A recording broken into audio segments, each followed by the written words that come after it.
तो महाकुंभ मेले में अलग अलग रंग देखने को मिल रहे हैं। यहाँ एक ऐसे बाबा भी आए हैं जो पहले 4 साल जेल में गुजार चुके हैं। अब वो महाकुंभ में सनातन का प्रचार करने के साथ साथ यहाँ पर श्रद्धालुओं को जागरूक भी कर रहे हैं। तो क्या है इन बाबा की कहानी, हमारे संवाददाता पवन पटेल ने यहाँ पर जानने की कोशिश की और उनसे खास बातचीत की। सुनिए आप भी। प्रयागराज के संगम तट पर हरियाणा पंजाब से परम गुरु राधे श्याम जी हैं। हम इनसे बातचीत करेंगे क्योंकि इनकी जो जीवनी है निश्चित रूप से कहीं न कहीं एक संदेश भी देती हुई नज़र आ रही है। बातचीत के दौरान इन्होंने बताया कि इनका बहुत ही बड़ा व्यापार हुआ करता था और उस व्यापार के दौरान ही उनके ऊपर मुकदमा दर्ज कराया गया था, जिसके बाद से इनको जेल हुई और जेल में बैठकर ही इन्होंने भगवत गीता लिखी है। हम इनसे सीधे बात करेंगे। महाराज जी, क्या नाम है आपका? देखिए, पहले की अगर बात करें तो लोग राधे श्याम कहते थे और अब मैं अपने आप को परम मानता हूँ, यानी शून्य मानता हूँ। और शून्य का मतलब कुछ भी नहीं हूँ और सब कुछ हूँ, सब जगह जितना जो भी आप नाम देना चाहो। मैंने बोला कि मैं परम हूँ, शून्य हूँ, ओम हूँ। और लोग गुरु जी बोलते हैं तो परम गुरु बोल देते हैं। अभी तो राधे श्याम नाम तो रहा नहीं। और देखिए, नाम मैं नहीं हूँ। इस दुनिया की सबसे जो झूठी चीज़ है वो है हमारा नाम। मैं आपसे पूछता हूँ, आपका नाम क्या है? एक बार मेरे को थोड़ा बताएंगे, आप अपना नाम बताएंगे। मेरा नाम पवन है। देखिए पवन, आपका नाम अगर पवन की जगह उस टाइम में बजरंग होता तो आज आप सब लोग आपको बजरंग बोलते। तो इस दुनिया की सबसे जो झूठी चीज़ है वो है हमारा नाम। नाम एक पुकारने का शब्द है, कुछ भी बोलो बस पहचान होनी चाहिए। ना तो मैं नाम हूँ, ना मैं शरीर हूँ, ना मैं मन हूँ। और इनसे भी पार चले जाओगे तो एक शून्य है जिसको ओम बोलते हैं, वो ओम मैं हूँ और वो कण कण में समाया हुआ है। और आप यूं बोल सकते हो कि जब मैं हूं ही नहीं, और जो अंदर शून्य है वो शून्य तो चंद्रमा में भी है, तारे में भी है, अग्नि में भी है, आप में भी है, मुझ में भी है। कृष्ण बोलते हैं कि चंद्रमा और सूर्य में मैं प्रकाश हूँ, ऐसे बोलते हैं। चंद्रमा और सूर्य में जो प्रकाश चमक रहा है वो कृष्ण बोलते हैं मैं हूँ। अब शरीर की बात नहीं कर रहे हैं, अब शरीर को हटा दो, शरीर को हटने के बाद में जो बाकी बच जाता है वो मैं हूँ। तो इसलिए मैं अपने आप को कभी कभी डायरेक्ट भाषा में समझाऊं तो मैं कृष्ण हूँ। कृष्ण जीवनी के बारे में अभी आप कुछ बता रहे थे, किस तरीके से शुरुआत हुई? क्योंकि जो सनातन की शक्ति है वो प्रयागराज की इस महाकुंभ में लगातार देखने को मिल रही है। तो अभी बातचीत के दौरान आपने बताया कि आपका अच्छा खासा व्यापार हुआ करता था, उसी दौरान आप पर मुकदमा दर्ज होता है। फिर आपने अभी कुछ तस्वीरें दिखाई कि आपने यहाँ पर गीता भागवत जैसी किताबें लिखी है। तो क्या है ये पूरा? देखिए, बात रही व्यापार की, रोज का 200-300 करोड़ रुपए का व्यापार हुआ करता था। हजारों करोड़ का व्यापार किया है आज से 8 साल पहले। और व्यापार जो 200-300 करोड़ जितना भी हो, कितना भी हो, लाखों करोड़ हो, चाहे कोई कितना ही बड़ा बन जाए, जब मृत्यु आती है तो मृत्यु कांच के बने जो घर होते हैं पत्तों के, वैसे बिखर जाती है। मृत्यु में कोई अमीर गरीब कुछ नहीं देखती। तो मुझे पता है मेरी मृत्यु आने पर सब कुछ मृत्यु छीन लेगी।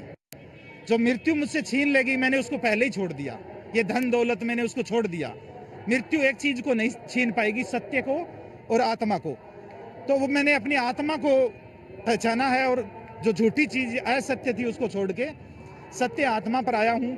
और कंपनी हुआ करती थी, MLM कंपनी थी और लाखों लोग जुड़े हुए थे। आज भी ईडी के पास में अगर फ्यूचर मेकर के नाम से अगर आप अकाउंट चेक करोगे तो खातों में 500-700 करोड़ रुपए आज भी सीज पड़े हैं।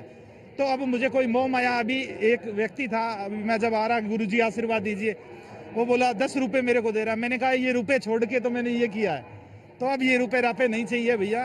अब जब मन लग गया फकीरी में, जो वो कहाँ अमीरी में कहाँ वो आनंद आएगा। और मेरे लिए 4.5 साल में जेल में रहा और उस दौरान माता पिता का भी देहांत हुआ। 4 साल तक माता पिता ने इंतजार किया मेरा कि मेरा बेटा आएगा आएगा आएगा। और हर माता पिता को, देखिए भगवान ने सबसे सुंदर चीज बनाई अपने बाद में, परमात्मा ने माँ को तो परमात्मा भी देखकर जलन करता होगा कि इससे बढ़िया तो कोई धरती पर चीज नहीं बन सकती। 4 साल इंतजार करने के बाद में मेरी माँ का देहांत हुआ। उसके 7 दिन में पिताजी चले गए। उसके बाद में मेरे को जेल से, हिसार हरियाणा से छत्तीसगढ़ लेके जा रहे थे। तो वृंदावन का जो गेट है, म्हारो वृंदावन, मेरा वृंदावन, तो उसके सामने मेरे गाड़ी का एक्सीडेंट होता है, पैर टूट जाता है। 2 महीने में अपोलो हॉस्पिटल में रहता हूँ। और उसके बाद में माननीय सुप्रीम कोर्ट ने मेरे को वहाँ से रिहा करा। और उसके बाद में मैंने जो भगवत गीता, ये जो मैंने सबसे पहले ये देखा कि एक ऐसा ग्रंथ होना चाहिए मनुष्य जाति के अंदर, एक ऐसा ग्रंथ होना चाहिए कि उससे उसको ग्रंथ ना पढ़ना पड़े ज़्यादा। तो मैंने सबसे पहले एक किताब लिखी, सम साधना। भगवत गीता को मैंने 500 बार पढ़ा। मैंने गुरु ग्रंथ साहब, बाइबल, कुरान सब पढ़ा। बुद्ध के बारे में ऐसे 7-8 हज़ार किताबें पढ़ी।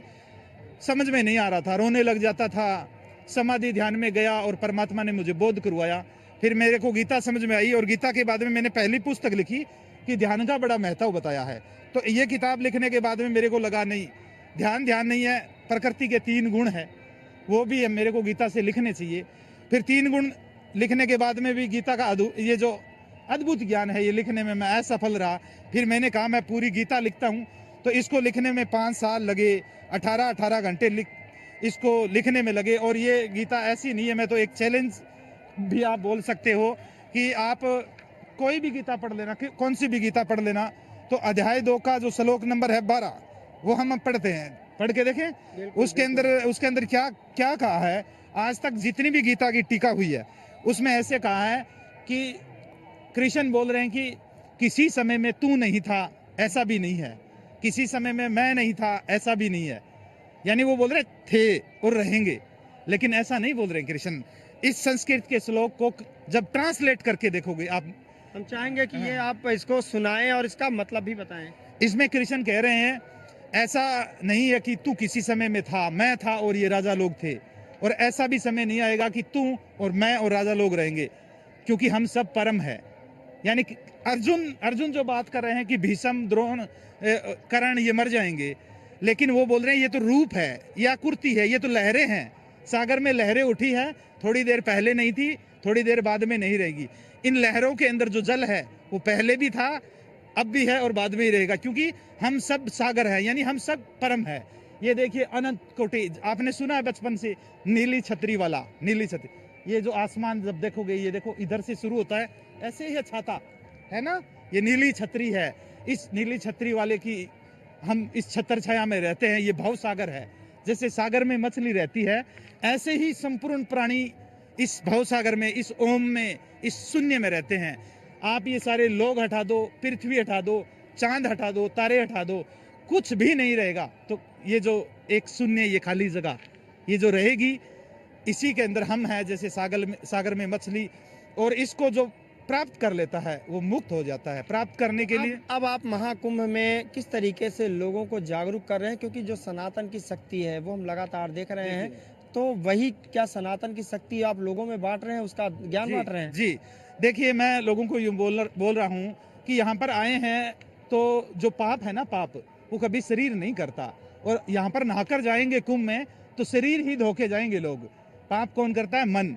तो यहाँ जब डुबकी लगाए तो ऐसे परमात्मा से प्रार्थना कर रहे, हे शून्य परमात्मा, मैंने जाने अनजाने में जन्मों में पता नहीं कितने पाप कर दिए, मैं नादान था, मुझे पता नहीं था। मैं आपकी समर्पण में होकर इस मन को भी तुम्हारे समर्पित करके ये डुबकी लगा रहा हूँ, मेरे सारे पाप धो दे। तो ऐसे श्रद्धा भाव से डुबकी लगाएंगे तो वो निष्पाप होकर निकलेगा, नहीं तो शरीर धुलेगा, मन तो वैसा ही सूखा रह जाएगा।